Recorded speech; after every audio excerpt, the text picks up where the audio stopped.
उठो ना, देखो दया को भूत लगी है। फुलवा बिछौना छोड़कर गौशाला में बंधी गाय को चोकर डालती है।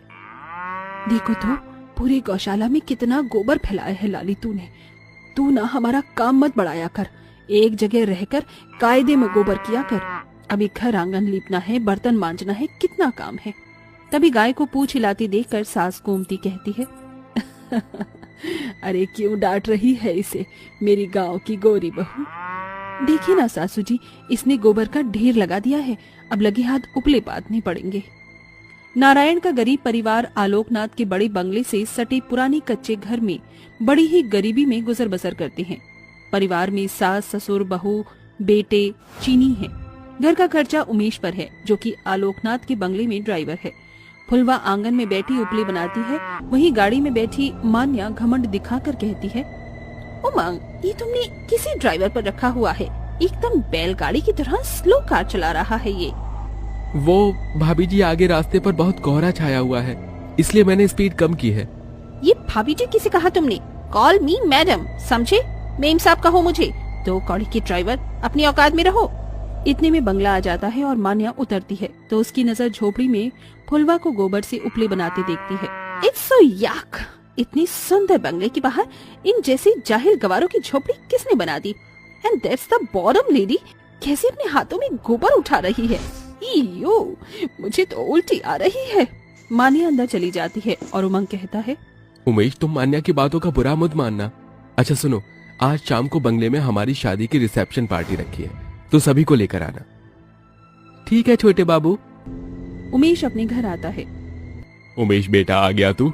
कैसी रही शादी? बहुत आलीशान शादी थी बाबूजी। अरे वो तो होगी ही ना जी, बड़का बड़का लोग की शादी तो उका कहते हैं।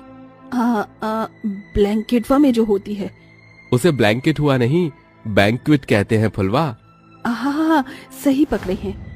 माँ, साहब ने हमको रिसेप्शन में बुलाया है, बिना तोहफे के खाली हाथ जाना अच्छा भी नहीं लगेगा। फुलवा, तुम्हें तो केक बनाना आता है, तुम बढ़िया सा केक बना दो, हम तोहफे में उन्हें केक देंगे।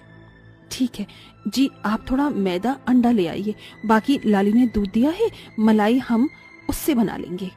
फुलवा बड़ी खुशी से बढ़िया सा केक बनाकर लाती है, जहाँ राजरानी उन्हें मान्या से मिलवाती है। बहू, इनसे मिलो, ये है गोमती बहन, नारायण भाई साहब और ये इनकी फुलवा बहू। शादी बहुत बहुत मुबारक हो मालकिन, ये हमने अपने हाथों से केक बनाया है आपके लिए। मैंने तुम्हें कहीं देखा है, लेट मी रिमेम्बर। हाँ, याद आया, सुबह तुम इन्हीं गंदे हाथों से एक गाय का गोबर उठा रही थी। तुमने सोचा भी कैसे कि मैं तुम जैसी जाहिल गवार के हाथ का केक खाऊंगी? ये केक हम जैसे हाई क्लास लोगों के खाने लायक नहीं। ये कहते हुए मान्या केक गिरा देती है और फुलवा को गवार कहकर उसकी बड़ी बेइज्जती करती। फुलवा रोते हुए वहाँ से चली जाती है। बहू, ये तुमने अच्छा नहीं किया, वो कितने प्यार से केक बनाकर लाई थी। हाँ मान्या बहू, तुम्हारा बर्ताव बहुत गलत था। मामी जी, पापा जी, इन जैसी जाहिल गवार को ज्यादा मुंह लगाना ना मेरी आदत में नहीं है, मुझे पसंद भी नहीं। हाँ। मान्या घमंड दिखाकर चली जाती है। माँ मत लो ना, चुप हो जाओ ना। चुप हो जा फुलवा बहू, देख चीनी भी रो रही है, अभी तक मालकिन की बहू की बातों को दिल से लगाए हुए है। सासू जी, आखिर ये शहर वाले खुद को समझते क्या है? अरे कौन हक दिया इन्हें किसी गांव वाले को गवार बोलने का? हम तो बड़ी खुशी से मैडम जी के लिए केक बनाए थे और उन्होंने वही केक हमारे मुंह पर दे मारा।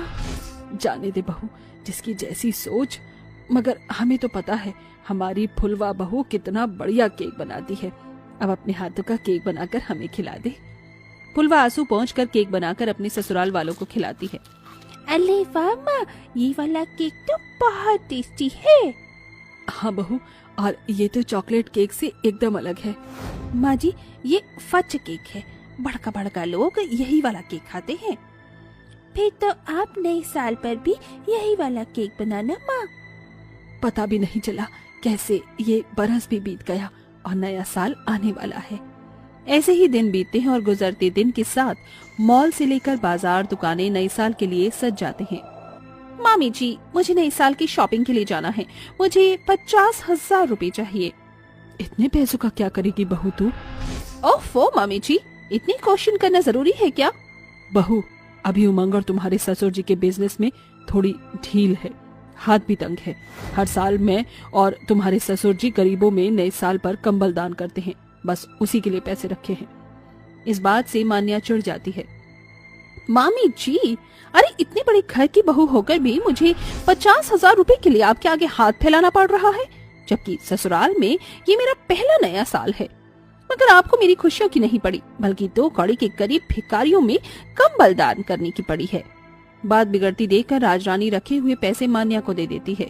उन पैसों को मान्या नए साल की शॉपिंग पर फिजूल के पैसे खर्च करती है। वहीं दूसरी तरफ, माँ 2 दिन बाद नया साल है, तो मेरे लिए केक बनाओगी ना?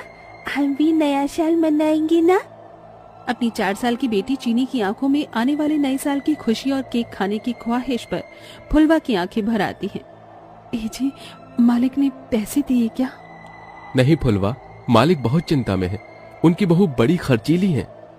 तो क्या इस साल हम गरीबों के घर में नया साल नहीं मनेगा? और चीनी की खुशियों का क्या?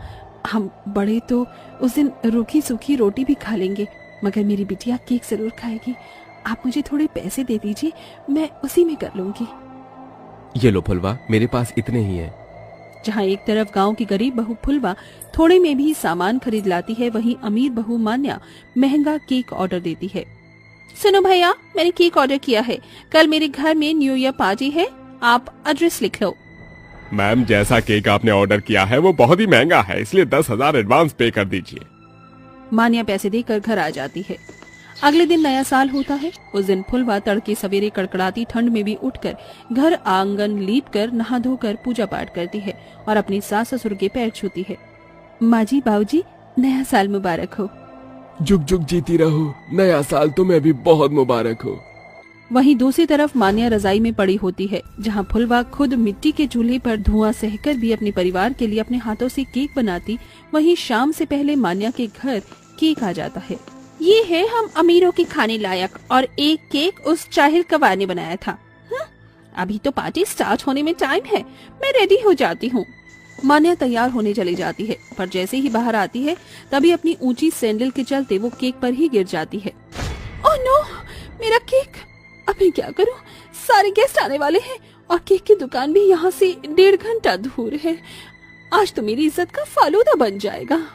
ये सोचकर मान्या रोने लगती है। तभी राजरानी कहती है, बहू, एक है जो तेरी इज्जत बचा सकती है, फुलवा। वो बहुत बढ़िया केक बनाती है। मगर मामी जी, मैं किस मुंह से जाऊं वहाँ? मान्या बहू, फुलवा गांव की है और गांव देहात के लोग बड़े दिलदार होते हैं। वो तुझे निराश नहीं भेजेगी, ये मेरा भरोसा है। मान्या फुलवा की झोपड़ी में जाती है। मीम साहब, आप यहाँ? फुलवा, आज मैंने अपने घर में नए साल की पार्टी रखी है। मैंने जो केक ऑर्डर करके मंगवाया था वो गिर गया। अब मेरी इज्जत तुम्हारे हाथों में है। मुझे अपना बनाया हुआ ये केक दे दो, मैं तुम्हें इसके पैसे दे दूंगी। मगर मैडम जी, आपने ही तो उस दिन कहा था कि मैं जाहिल गवार हूँ, फिर आपके मेहमान हमारे हाथों का केक कैसे खाएंगे? उस दिन आपने एक झटके में हमारी इज्जत उतार कर रख दी थी। मगर हम ऐसे नहीं, काहे कि गांव के हैं ना, इसलिए जानते हैं इज्जत कैसे कमाई जाती है। अगर हमारे बनाए इस केक से आपकी इज्जत और शान नहीं घटती तो ले जाइए। मान्या केक लेकर जाने लगती है। माँ, तुमने बुरी आंटी को केक क्यों दिया? अब हम क्या खाएंगे?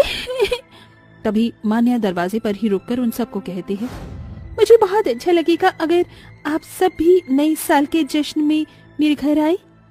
इस बात से फुलवा और उसके ससुराल वालों को बड़ी खुशी होती है, जिसके बाद बड़े ही आलीशान तरीके से उस बड़े से बंगले में गवार बहू का बनाया हुआ केक खाकर सभी बड़ी खुशी से नया साल